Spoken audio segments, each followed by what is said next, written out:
Welcome back to the STEM Career Accelerator. I want to share with you 6 keys to a successful professional practice. The first key is that you've got to know your type. And by that, I mean the type of practicing professional that you are and that you want to be.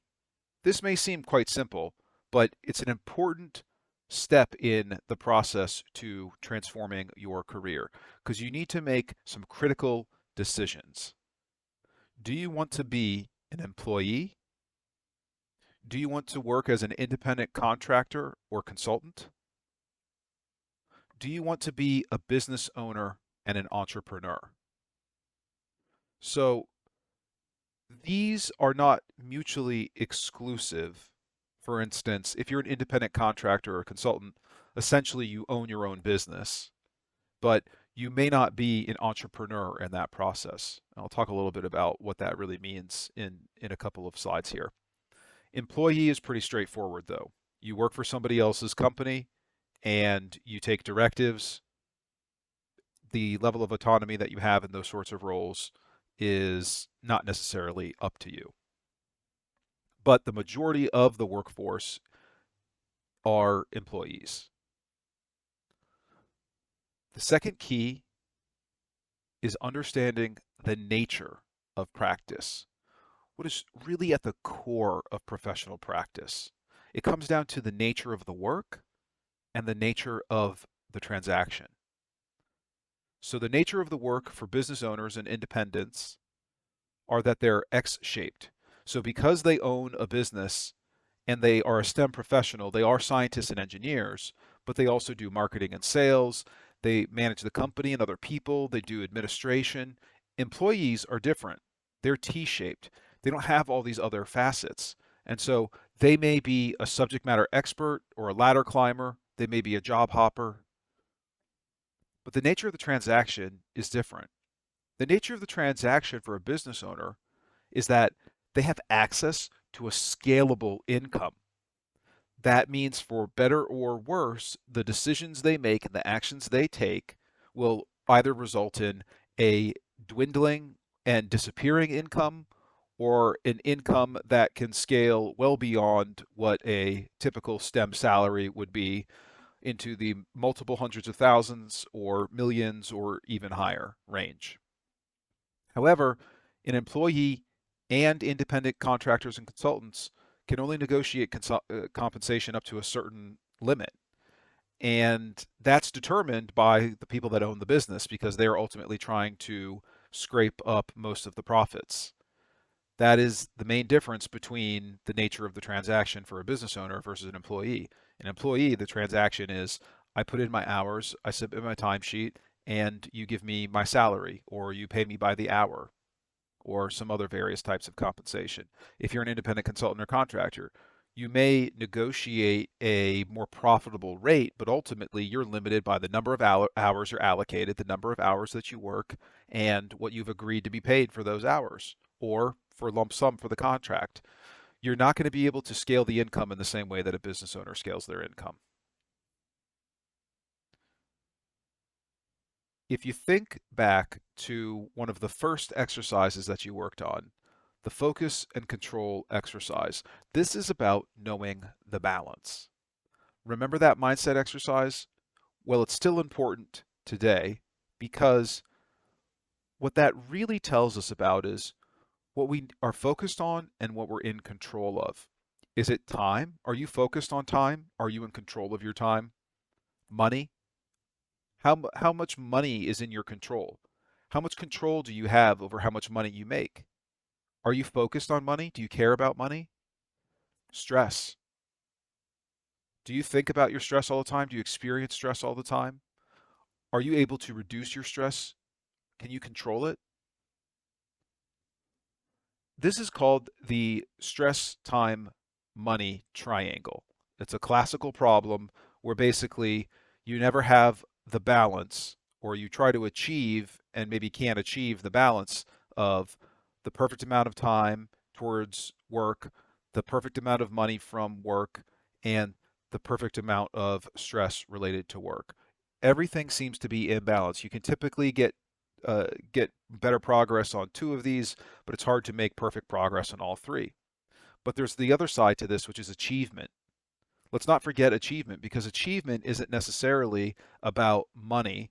It certainly takes time and it causes us stress. And maybe achievement for you is money. So maybe this doesn't matter for you. But for most STEM professionals, we're driven by some sort of purpose related to our practice, some sort of purpose related to society, some sort of purpose related to science and engineering. And in that achievement, we have an everlasting amount of focus we can give it, and we get to control our achievement, because that's what career transformation is about. It's about taking back control by being purpose driven in your practice and purpose driven in your expertise.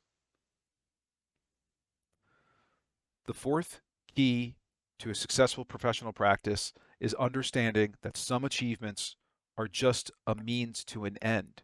They don't have a deeper meaning. Your education, certifications, licensing, job titles, promotions, pay raises, these sorts of things, they're career milestones, but they are not the purpose of your career. You have a deeper purpose than these things.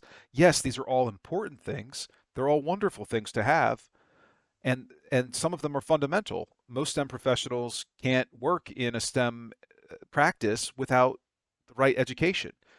Many of us, like me, are required to have a license to practice as a geologist, for instance.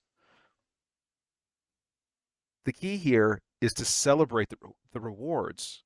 Celebrate the rewards, but make sure that the rewards are feeding your core values, because you can get lost in chasing job titles. You can get lost in chasing promotions.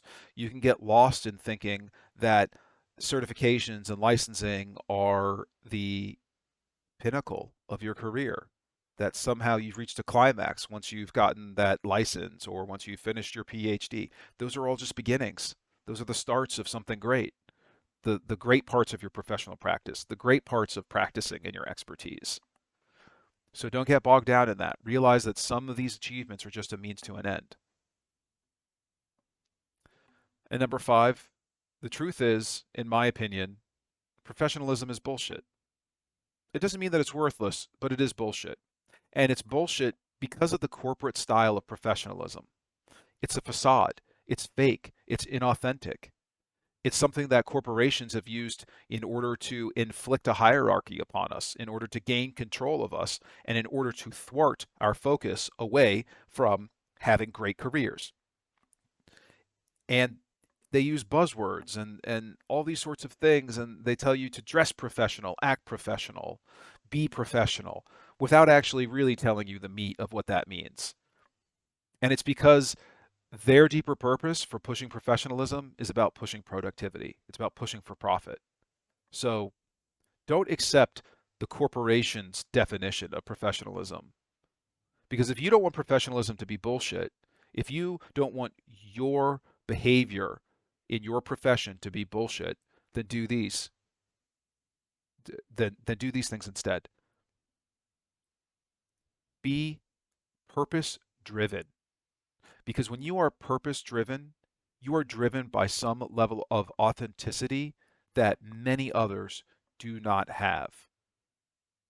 So if you want to be your whole self at work, bring your purpose to work with you every day. Deploy it in every interaction, in every action that you take. Integrity is essential. But what does integrity really mean in practice? Integrity is about being responsible and being competent. Don't worry about always being competent. Don't take on more responsibility than you can handle. Balance these things, because if you are incompetent, then you do something that you're incompetent in and try to put on a facade of professionalism like you did great, you'll be found out eventually, and that will damage your professional reputation.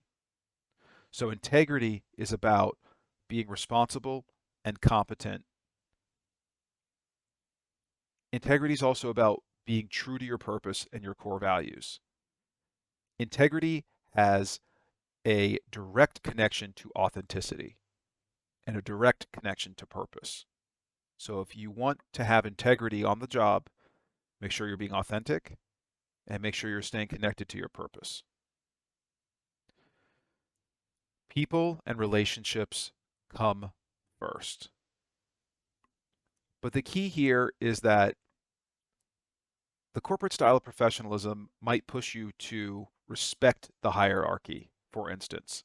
Now, I'm not saying don't respect a chain of decision making, sometimes called a chain of command, but let's not talk about being command and in control.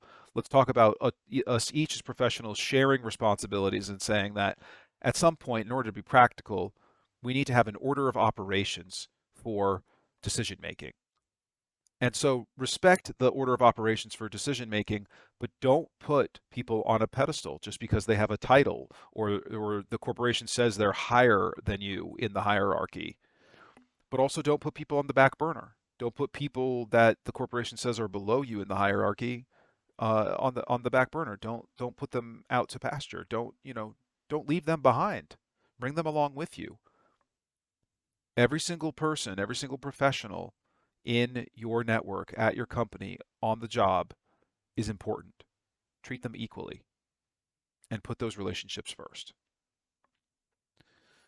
And I love what nursing the nursing professional practice model at UC Davis has to say about this. They talk about professionalism in the context that it is about a spirit of inquiry, accountability, autonomy, advocacy, innovation, and vision. It's about collegiality and collaboration and ethics and values. Those aren't buzzwords. Those are some of those exact words I've used in the STEM Career Accelerator to describe things. If you have a spirit of inquiry, if you're accountable, if you're working with a sense of autonomy, but not working ultra independently, that's not what that means. It means being responsible. If you're advocating for yourself and for others, if you're innovating, if you keep a vision to the future, if you're collegial, if you're collaborative, if you are connected with ethics and values, your deeper purpose, then you really are acting as a true professional. Whatever type you are in practice, whatever type of professional that you are on the job, make sure that you use the abundance mindset of career ownership in everything that you do. Practice as if you own the business. Practice as if you own the agency that you work in. Practice as if you own the university that you work for. Practice as if you run the think tank that you work for. Because when you have that mindset of ownership, you start to realize how much control you have and how you don't actually need to seek control because it just exists there. And let me show you how you already own a lot, even if you aren't running your own business or even if you aren't running the agency or the university. You own your expertise. Nobody else owns that. That's yours. You own your experience. Nobody else had that experience. Those are your experiences, your mind. While some of us have philosophy, religion, spirituality that says that our minds are connected, in some sense, your professional practice on a day-to-day real basis, you own your mind. You certainly own your body. Your spirit is yours to do with what you want. Your time is yours. You decide to go to work. You decide not to go to work. You decide to have a career. You decide not to have a career. You decide to propel yourself to be a purpose-driven expert or not. It's your time. You're in control.